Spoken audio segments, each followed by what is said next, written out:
ဆုံးတော့ရင်တစ်ခုလုံးချေသွားလားကိုချင်းစားပါတယ်အိုးတငယ်ချင်းတိမ်မဆာမှုရှစ်စပီလို့တွေ့ကြရမှာပဲဆုံးရှုံးခြင်းကတို့ရင်ပြေမလို့နိုင်မောပါလို့ရမင်းရဲ့လေးပြလေချစ်တယ်လားကန်ချင်မဆိုရတာချိုးတယ်လေခါတယ်လေခုလေဒီလိုပေါ်အောင်မြင်လာရှုံးနေလိုက်လက်ချတဲ့ခိုက်ခွဲခဲ့တဲ့မင်းနှလုံးသားအကြောင်းလေးကအမြဲတမ်းအမတရားပေါ်ရှစ်စရမယ့်နေရဲ့ဘဝတည်းတွေ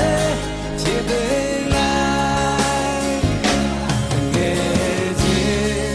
ရှိစမ်းနေမဝါပြေချူနေပါစေအောင်နေပါစေခေါ်ရတဲ့ကောင်းပြီးလေတော့ပြန်လိုက်ပေါ်လေချေငါချေွယ်ခြင်းမင်းရဲ့ရင်ပြည့်တင်ချေပါမျောပင်လေချီစီပါစေ